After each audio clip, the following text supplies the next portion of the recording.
बिहार एक बार फिर लोकतंत्र के सबसे बड़े महायुद्ध के मैदान में उतरने को तैयार है। अक्टूबर और नवंबर 2025 में प्रस्तावित विधानसभा चुनाव न केवल सत्ता के लिए संघर्ष होगा, बल्कि ये बिहार के भविष्य की दिशा और दशा को भी तय करेगा।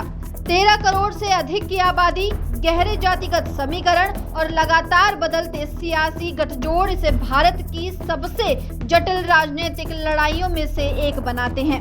इस बार मुकाबला और भी दिलचस्प है। एक और नीतीश कुमार की अगुवाई वाला एनडीए गठबंधन है, जिसमें जनता दल यूनाइटेड, भारतीय जनता पार्टी, लोक जनशक्ति पार्टी और हिंदुस्तानी आवाम मोर्चा शामिल है। वहीं दूसरी ओर तेजस्वी यादव के नेतृत्व वाला महागठबंधन मैदान में है, जिसमें राष्ट्रीय जनता दल, कांग्रेस और वामपंथी दलों की ताकत जुड़ी है। और इस बार तीसरा कोर जोड़ रही है प्रशांत किशोर की जन सुराज पार्टी, जो जाति मुक्त राजनीति और प्रशासनिक सुधारों की बात कर रही है।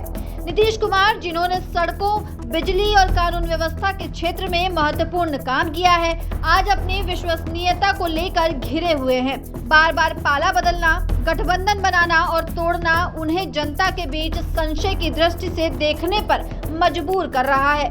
सी वोटर के आंकड़े बताते हैं कि उनकी लोकप्रियता 60% से घटकर 16 से 17% तक आ गई है। वहीं बीजेपी प्रधानमंत्री नरेंद्र मोदी के चेहरे और संगठन की मजबूत पकड़ के सहारे बिहार में अपनी स्थिति मजबूत करने की कोशिश कर रही है। दूसरी तरफ तेजस्वी यादव युवा चेहरे के रूप में सामने आ रहे हैं।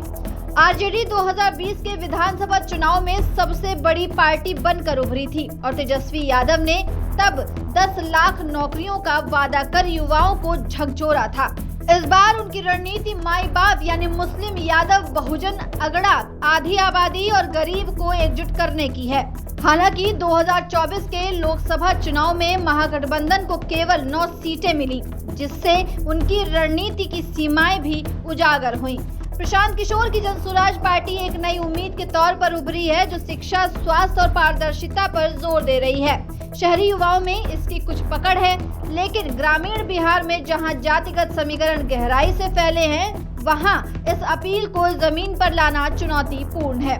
नवंबर 2024 के उपचुनाव में पार्टी ने 10% वोट शेयर तो हासिल किया, लेकिन कोई सीट नहीं जीत सकी।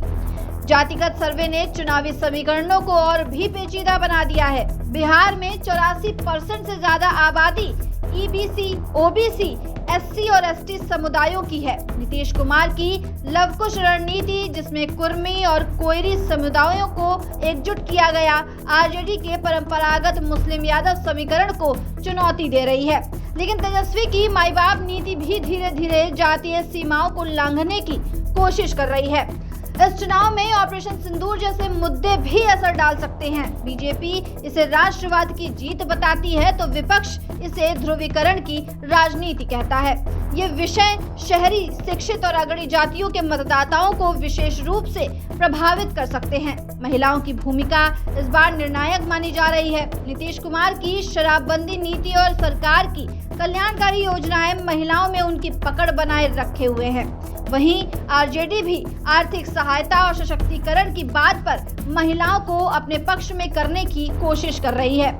बिहार की राजनीति में सोशल मीडिया और डिजिटल प्रचार का भी बढ़ता प्रभाव देखा जा रहा है। बीजेपी अपनी डिजिटल रणनीति से मतदाताओं तक पहुंच बना रही है। वहीं आरजेडी का ग्रामीण व्हाट्सएप नेटवर्क भी मजबूत हो रहा है।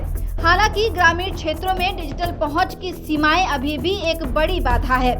नीतीश कुमार की सेहत और नेतृत्व क्षमता पर विपक्ष सवाल उठा रहा है। तेजस्वी यादव और प्रशांत किशोर दोनों ही नए नेतृत्व की जरूरत की बात कर रहे हैं। नीतीश कुमार के बेटे निशांत कुमार के चुनाव लड़ने की अटकलों से उनके उत्तराधिकार की बहस भी तेज हो गई है। वहीं बीजेपी का कहना है कि चुनाव बाद मुख्यमंत्री तय किया जाएगा। जेडीयू और बीजेपी के बीच तनाव को और बढ़ा रहा है। इस चुनाव का असर न केवल बिहार की विधानसभा तक सीमित रहेगा, बल्कि ये 2029 के लोकसभा चुनाव की दिशा भी तय कर सकता है। अगर एनडीए जीतती है तो बीजेपी और नीतीश दोनों की प्रासंगिकता बनी रहेगी, जबकि महागठबंधन की जीत इंडिया गठबंधन को नई ऊर्जा देगी।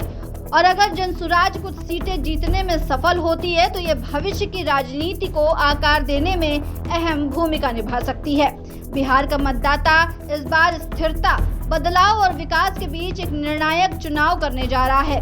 ये चुनाव केवल सरकार बनाने का नहीं बल्कि अगले दशक की दिशा तय करने का चुनाव है। सवाल अब ये है कि क्या बिहार अपनी पुरानी राह पर चलेगा या कोई नई सुबह उसकी ओर बढ़ रही है। ऐसे तमाम अपडेट्स के लिए बने रहिए दस्तक न्यूज़ 24 के साथ।